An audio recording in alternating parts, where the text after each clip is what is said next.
벌써 오래전 일이긴 한데, 제가 처음 미국 갔을 때 종료주일 요 시즌을 보내면서 몇 가지 놀란 것이 있어요.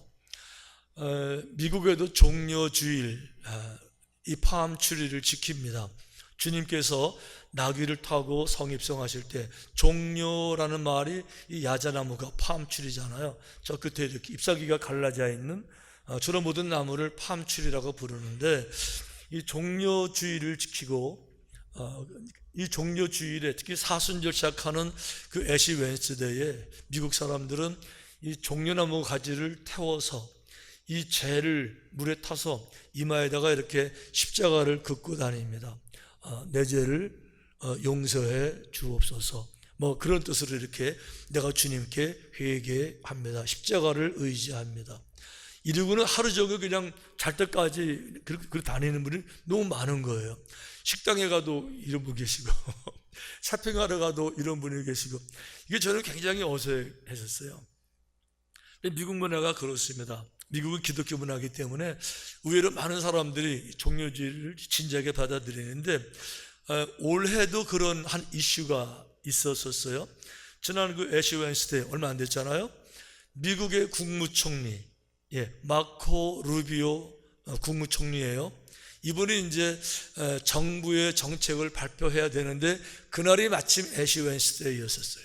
그러니까 이분이 똑같이 종려나무 가지를 태워서 재를 가지고 이마에 이렇게 긋고 하루 종일을 일상생활을 소화하는데, 그날따라 그 텔레비전으로 전국적으로 정부의 정책을 발표하는 일이 있어가지고 TV에 출연했는데요, 뭐 폭스뉴스, CNN 할 거 없이 모든 TV에 이러고 나온 거 보셨죠?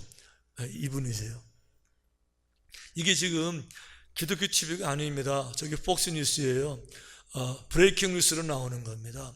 국무장관이, 한 나라의 국무장관이 내가 기독교인입니다를 공개적으로 그러면서 아예 이마에 십자가를 그리고 올해만 그러는 것이 아니라 이게 미국 문화예요.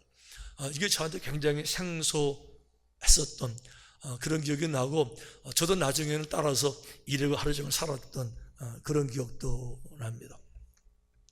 또 한 가지는 우리 한국에는 고난주간이 있는데 미국에는 고난주간이 없어요. 그 고난주간이 없는데 의미는 같지만 고난주간이라고 부르지를 않고 그분들은 홀리 윅 이렇게 불러요. 우리는 고난주간 서퍼링 윅, 근데 그분들은 서퍼링 윅이라는 단어를 안 쓰고 거룩한 주간 홀리 윅 이렇게 불러요. 왜 그런가 하면 요 한 주간이 주님께서 이 땅에 오신 모든 목적을 다 이루시는 그분의 인생에서 하이라이트, 가장 중요한 한 주간이기 때문에 이 기간을 홀리 윅, 거룩한 주간이다 이렇게 부르세요. 주님이 이 땅에 오신 것은 오병이어 기적을 일으키려고 오신 게 아니에요. 그 결혼식에 가서 물로 포도주 만들려고 오신 게 아니잖아요. 광풍을 잔잔하게 하려고 오신 게 아니잖아요. 왜 오셨어요? 모든 인류의 가장 근본적인 고통, 가장 근본적인 죄, 가장 근본적인 방해물, 인간을 인간성에 파괴시키는 인간 이하로 만들면서 죄성을 가지고 방황하게 만드는 가장 근본적인 악, 이 죄로부터 구원하고 인간다움을 해방시키고 형상을 회복하게 되는 죄를 용서하시는 이 목적을 가지고 오셨는데, 여기 한 주에 다 이루어지기 때문에 요 윅을 서퍼링 이렇게 부르고 홀리 윅 이렇게 이제 부르세요. 자, 오늘은 그런 의미에서 이 홀리 윅 한 주간 동안에 어떤 일이 있었으며 왜 이 한 주간을 거룩한 주일이라고 부를까를 좀 나누길 원하는데요, 이 한 주간 동안의 모든 것들은 여러분 우연이 된 것은 하나도 없습니다. 모든 것들은 성경에 모두 다 예언이 되어져 있었던 것들이에요. 왜 그런가 하면 하나님께서 메시아를 보내셔야 되는데 사람들이 메시아인 줄 못 알아볼 거잖아요. 그러니까 이 사람은 인간의 몸으로 가긴 가지만 그냥 사람이 아니라 정말 하나님의 독생자 메시아다를 알게 하기 위해서 태어나기 전부터 이 구약 성경에 수백 군데 수많은 예언자들을 통해서 계속 예언하게 계셨는데, 그 텍스트가 주님이 태어나시기 전에 이미 완성이 되어져 있었어요. 다만 이 성경을 모든 사람들이 공유하지는 못했습니다. 왜 그런가 하면 그 당시에는 인쇄술이 없어서 이런 성경이 없어요. 그저 이렇게 양피지로 두루마기로 만든 큰 성경이 있는데 이거 성전에 몇 권, 제사장들만 바라보는 거지 서민들은 알지도 못하는 그런 예언서가 그때도 벌써 있었는데, 나중에 보니까 그 예언서 그대로 다 이어진 걸 바라보게 되면서 성경을 연구하던 사람이 정말로 메시아가 맞구나. 그 중에 하나가 사도 바울이죠. 처음에 사도 바울도 부정했지만 나중에 다메섹에서 음성을 듣고 가서 다 뒤져보니까 메시아가 맞습니다. 이래가지고 인생을 드리면서 위대한 사역을 시작하잖아요. 자, 어쨌든지 간에 이 거룩한 주간에 어떤 일이 있었는가. 자, 첫날 오늘 종려주일입니다. 왜 오늘을 종려주일이라고 부르느냐. 이렇게 종려나무 가지를 꺾어서 흔들면서 주님의 입성을 환영해서 그래요. 성경에 이렇게 되어 있습니다. 종려나무 가지를 가지고 맞으러 나가 외치되 호산나 찬송하리로다. 주의 이름으로 오시는 이곳 이스라엘의 왕이시여 하더라. 이렇게 했어요. 근데 중요한 거는 이 한 주일을 생각해 보게 되면 홀리 윅인데, 거룩한 윅인데 홀리하지 못한 세큘라, 우리 세속적인 더러운 탐욕적인 죄성인 인간들이 완전히 대비가 되는 것도 또 한 가지 특징이에요. 우선 이 종려나무, 이 종려주일 사진 한번 보시겠습니다. 이렇게 사람들이 종려나무 가지를 흔들면서 환영했는데요, 인간이 얼마나 어리석은가, 약한가. 3일 만에 저 종려나무 다 내려놓고 십자가에 못 박으라고 외치기 시작했어요. 인간적으로 이해관계가 얽히니까 어떤 사람들은 군중을 선동할 계획을 세우고, 어떤 사람들은 선동당하면서 그냥 호산나 했다가 십자가 했다가 내가 뭐 하는지도 모르면서 선동당하는 거, 지금도 똑같지 않아요? 자, 이렇게 들어오셨습니다. 하루 지나고 이제 월요일이 됐습니다. 월요일에 성전에 들어가셨는데, 성전에 가니까 온갖 성전에서 거룩한 제사가 드려져야 됨에도 불구하고 인간적인 욕심, 탐욕, 강도의 속을, 왜 그런가 하면 제사를 드리려니까 재물이 필요하잖아요. 비둘기, 양, 소. 멀리서 못 가져오니까 성전 입구에서 그걸 파는데 아주 비싸게 팔고, 팔더라도 이 안에 들어와서 죽으면 되는데 안 죽고 도로 나가서 또 팔리고, 그러는 과정에 제사장들, 장사꾼 돈 나눠 먹고, 주님께서 이걸 바라보시면서 책망하시면서 뒤집어 엎으시죠. 예수께서 성전에 들어가서 성전 안에서 매매하는 모든 사람들을 내쫓으시며 돈 바꾸는 사람들의 상과 비둘기 파는 사람들의 의자를 둘러엎으시고 그들에게 이르시되 기록된 바 내 집은 기도하는 집이라 일컬음을 받으리라 하였거늘 너희는 강도의 소굴을 만드는. 교회에 와서 이득을 탐해요. 거룩한 곳에 와서 하나만 집중해야 됩니다. 하나님께만 집중해야 되는데 성전에 와서 장사, 이득, 손해 이러다 보니까 성전이 거룩하면 파괴되죠. 주님께서 책망하셨는데, 이것 때문에 당시 성전을 관리하던 제사장, 바리새인, 서기관 그룹과 이제 아주 극대적으로 대립하게 되죠. 자, 화요일 날 성전에 들어가십니다. 성전에 들어가셔서 이제는 이 땅을 떠나셔야 되니까 그동안 있었던 모든 걸 다 드러냅니다. 모든 제사장들의, 이 바리새인들의 이 신앙 형태의 위선들에 대해서 아주 다 뚜껑을 열어서 책망하십니다. 이렇게 말씀하세요. 마태복음 23장 보니까 화했을진저 외식하는 서기관들과 바리새인들이요, 회칠한 무덤 같으니 겉으로는 아름답게 보이나 그 안에는 죽은 사람의 뼈와 모든 더러운 것이 가득하도다. 화있을진저, 이 말씀을 7번 반복하시면서 그동안의 위선적이던 걸 다 드러내 책망하시는 사진도 보여주세요. 성전에서 그들을 향해서 화했을진저, 화했을진저, 겉으로는 거룩하지만 사실은 이 모든 게 썩는 무덤 같은 너희요. 그러면서 이제 조목조목 그 악한 부분들을 책망하시고 드러내십니다. 그걸로 끝난 게 아니에요. 그 다음에 주님이 땅에 오신 가장 중요한 목적, 천국을 가르치시는데 여기서 그 유명한 비유들을 설명하세요. 혼인잔치 비유, 열처녀 비유, 포도원 품꾼 비유, 또 달란트 비유, 다 여기서 말씀하시는 거죠. 마지막 한 주 동안에 천국은 이런 것이다, 성전에서는 천국을 가르치는 것이다, 다 말씀을 하시게 돼요. 자, 수요일 날은 두 가지 큰 일이 있습니다. 하나는 가룟 유다가 바리새인들에게 가서, 서기관들에게 가서 주님을 팔 은밀한 계약을 맺습니다. 은 30냥의 계약을 맺는데 이것도 사실은 구약 성경에 벌써 은 30에 팔리는 것은 다 예언이 되어져 있었는데 유다는 그거를 자기는 몰랐어요. 예언된 건 몰랐지만 욕심에 따라 했지만 결과적으로 예언대로 주님의 이날에 계약이 됩니다. 또 한 가지는 그날 오후에 마리아라는 여인이 마리아가 와서 옥합을 깨고 주님 발 앞에 향유를 붓습니다. 주님 말씀하셨어요. 앞으로 내가 십자가에 죽게 될 텐데 죽으면 3일 후에 다시 부활하리라. 다른 제자는 안 믿었지만 마리아는 그 말을 압니다. 주님이 돌아가신다면 돌아가시는 거예요. 더군다나 십자가에 돌아가시는데요. 무엇을 위해서? 우리의 죄를 위해서. 그러니까 마리아가 정말 소중한 마지막까지 모아놓았던 옥합을 가지고 와서 깨서 발에 붓고 그리고 머리털로 그 발을 씻고 그 발 입을 맞췄어요. 장례식을 준비한 너무 귀하신 분, 너무 소중한 분 눈물로 이 의식을 치르는데 유다가 그렇게 말합니다. 비싼 거 왜 낭비하냐고. 가난한 사람 도와주지. 그건 도적이기 때문에 그랬던 거죠. 주님께서 유다 책망하시면서 이렇게 말씀하셨어요. 복음이 증거될 때 오늘 이 여인이 이 사랑하는, 진짜 사랑하는 이 마음, 순결한 이 마음이 모든 사람들에게 다 같이 증거될 것이다. 이게 이제 수요일 일입니다. 자, 목요일 드디어 주님 잡히십니다. 마지막 6월절 만찬 자리에서 말씀하셨어요. 떡을 떼주시면서 이거는 너희를 위해 지킨 내 살이다. 잔을 주시면서 내 피다. 이때만 해도 제자들은 무슨 말인지 잘 몰랐을 겁니다. 이거 끝나고 나자마자 주님 다시 밖에 나가셔서 대야에 물을 떠오셨어요. 그리고 제자들의 발을 씻기시기 시작합니다. 베드로가 말합니다. 내 발을 절대 못 씻깁니다. 주님 말씀하세요. 내가 내 발을 못 씻기면 너와 나는 관계없다. 중요한 건 이거예요.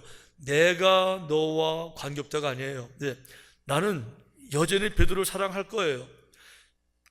부인해도 사랑할 거고 열매가 없어도 사랑할 거고 베드로를 사랑할 거예요. 그런데 베드로, 네가 나와 관계없다고 느낄 거야. 왜 그런가 하면 내가 아무런 조건 없이 네 더러운 발을 씻김 당하는 이 사랑을 경험해보지 못하면, 사랑의 의미를 모르면, 내가 나가서 복음을 증거 설교해도 사랑의 의미를 모르면, 사랑을 행하지 않으면 내가 평생을 수고해도 헛발질할 걸, 한 사람도 못 구원할 걸, 너를 통해서 한 명도 전도가 안 될 걸, 그런 너 스스로 자괴감을 가지고 나는 주님께 버림받았나 봐 이렇게 될 걸. 그러니까 내가 사랑의 색을 모르면 네가 나와 관계없어지는 거야. 이 말에 놀라가지고 씻겨주세요 이렇게 하고, 그리고 나가서 위대한 길을 걸어가는 거죠.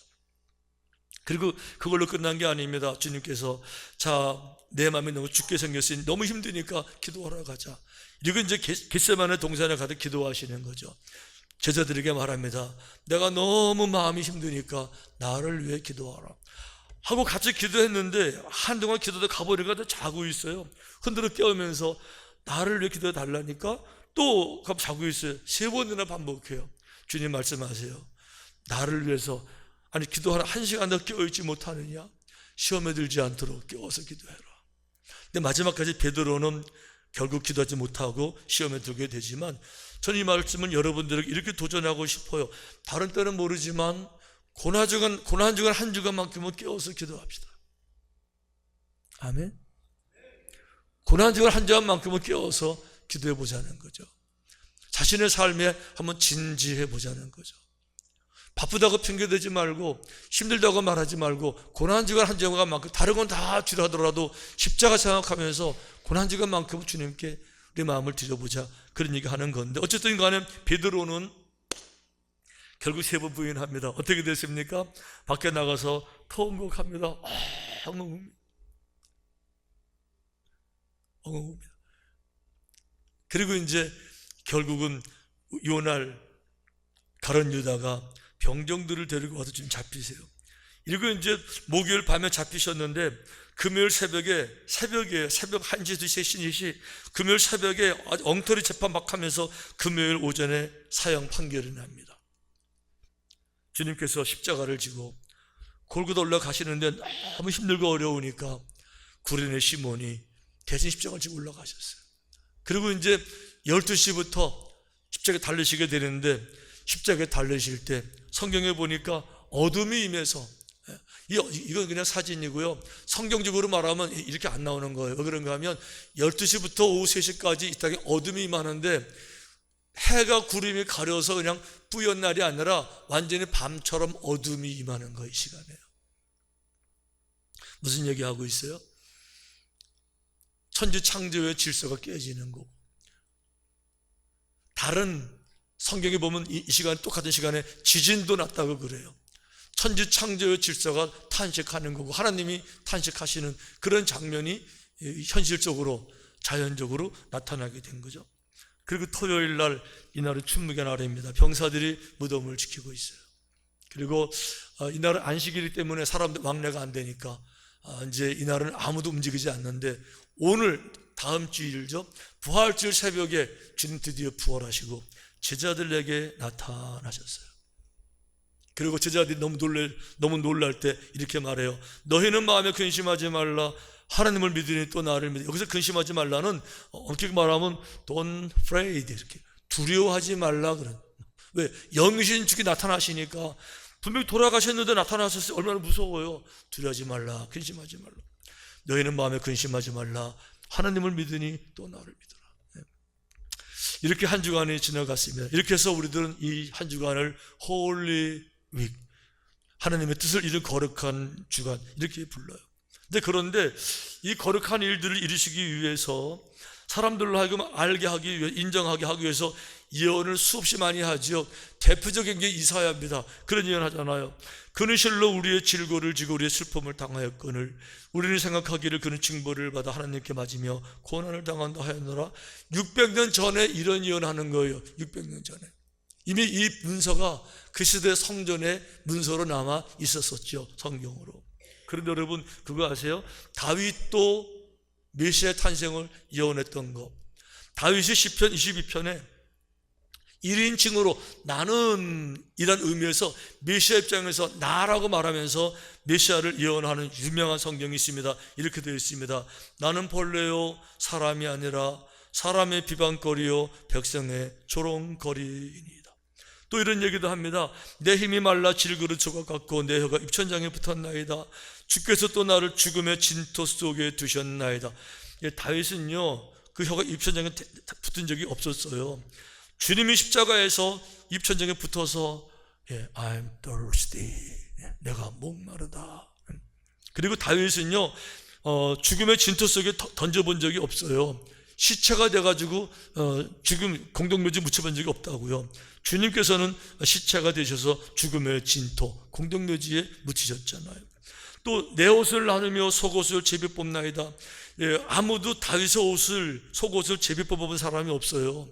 근데 주님께서는 그날 십자가에서 병정들이 그 옷을 제비를 뽑죠. 더 중요한 거, 후손이 그를 섬길 것이요 대대의 주를 전할 것이며. 보세요, 후손들이 다윗을 절대 안 섬겨요. 다윗을 왜 섬겨요? 한 인간인데 다윗을 안 섬겨요. 그런데 메시아 십자가 옷이 그분은 모든 후손들이 대대에, 이거는 말씀대로 우리 시대에 다 이루어져서 전 세계 30억 명이 넘는 사람들이 그분을 섬기고 있는 거예요. 그런데 바로 그 22편 1절에 시작이 이거예요. 내 하나님이여 내 하나님이여 어찌 나를 버리셨나이까. 이 말씀이 아까 우리 명상군이 읽어준 본문 엘리 엘리 라바 사박다니, 바로 그 말씀이었어요. 엘리 엘리 라마 사박. 시편에서 예언되어진 그 말씀을 주님께서 십자가 위에서 선포하셨던 거죠. 그런데 중요한 건 이거 같아요. 이 음성을 듣는 많은 사람들이 절규를 듣는 사람들의 모든 모습이 오늘날 우리 모습하고 너무 비슷해요. 왜 그런가 하면 온 세계가 깜깜해지게 되면, 초자연적 현상이 일어나게 되면 이 죽음에 대해서 다시 한번 생각해 봐야 되는 거 아니에요. 이분 돌아가시는데 지진이 나면 이분과 연결된 거 아니야? 라고 해야 되는 거 아니냐고요. 그렇게 생각 안 했어요. 그런 생각 가운데서도 조소하고 재밌어하고 나아두라고 엘리야를 부르나 봐. 엘리야가 더 전에 보자. 빈정되고 조소했어요. 오늘날 교회가 이렇게 많고 교회들 좋은 일도 수없이 하고 주일마다 이렇게 많이 모여서 예배를 드려도 세상의 사람들은요 관심도 없어요. 뭐하러 교회를 놀러 가지? 다 그래요. 심지어 교회를 다니는 사람들조차도 십자가를 바라볼 때 먼 발치에 서서 남의 죄를 위해서 라고 인식 때문에 구체적으로 나 때문에 돌아가셨다는 점에 대해서 신중하게 진심으로 고백하는 일이 쉽지는 또 않아요. 그런데요, 주님께서 십자가 위에서 정말 우리가 알기를 원하시는 것은 바로 여러분 한 분 한 분이 너무 중요하고 너무 소중하고 너무 사랑하시기 때문에, 얼마큼 나보다 더 사랑하시기 때문에, 당신보다 더 사랑하시기 때문에 여러분들을 위해서, 당신을 위해서 생명을 내주시는 그 사랑에 대해서 우리가 그 사랑을 깨달아 안다 그러면 주님이 십자가 돌아가시면서도 외롭지 않으실 거예요. 덜 힘드실 거예요. 할만하다라고 생각하실 것이고 그런 모습으로 돌아가신 줄로 믿습니다. 아멘. 오늘 종료주일입니다. 잠시 후에 성만찬 예식을 진행하게 될 텐데, 이 종료주일 보내면서 우리가 형식적으로 주님 바라보는 것이 아니라 정말 주님 십자가 우리 마음속에 모시고 간직하고 새 생명, 새로운 자유, 이런 믿음 가지시고 마지막까지 승리하게 되시기를 주님의 이름으로 축원합니다.